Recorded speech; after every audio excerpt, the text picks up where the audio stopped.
Flash hypnotherapy for confidence and self-esteem.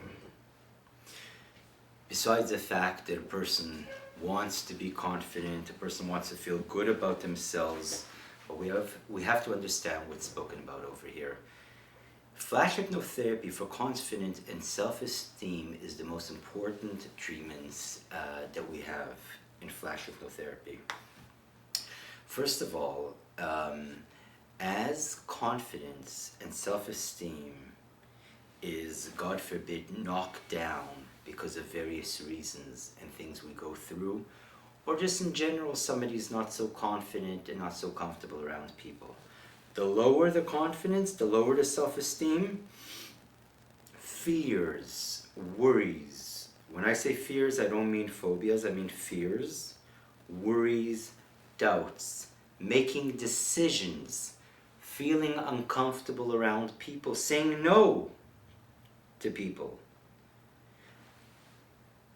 It becomes difficult to say no to people, even if you want to say no to people. And of course, like we said, making decisions, feeling not comfortable around people.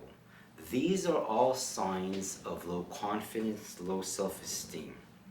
It's important for the listeners to know, just like on the radio shows that I mentioned, it's not a matter of going to therapy and working on these things because they will have no end. Because the confidence is low, the fears, the worries, the doubts, the making decisions, the worries, they register in the mind on a certain level of confidence and self-esteem. In flash hypnotherapy, we actually subconsciously increase the levels of confidence in the subconscious mind. So a fear that existed 3 weeks ago, all of a sudden it doesn't exist anymore. All of a sudden, hey, I couldn't speak to that lady 3 weeks ago, now I felt comfortable. The worries, the doubts, they just disappear. They could only exist at a certain level of low confidence or low self-esteem.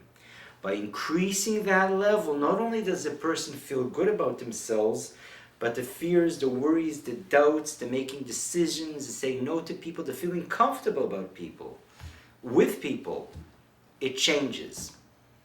If they're able to speak to 2 ladies, they'll be able to speak to more. To speak in front of 1,000 people, well, that's hard for everybody.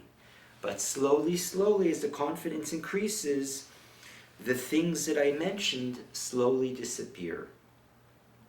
Okay, it's also very important to know that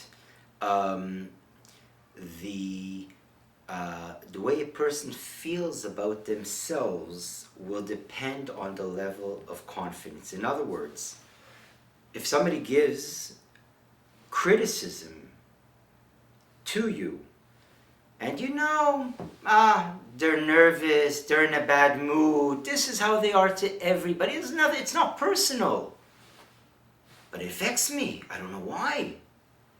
Because if the confidence is low and they criticize you and you don't see yourself in a good way, then you're going to take it in a hard way, even though there's no reality to it.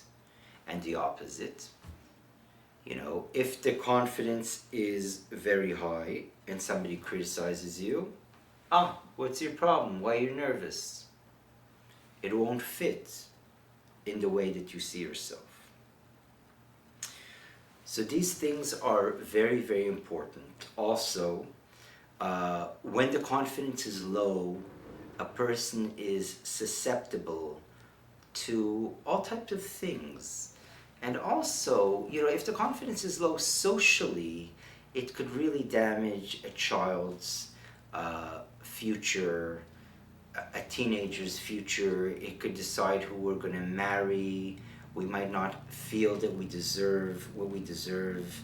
And it's very important with my clients who are divorced that I always like to get them to a certain level that they will be able to feel their self-worth before going further, in marriage, in careers.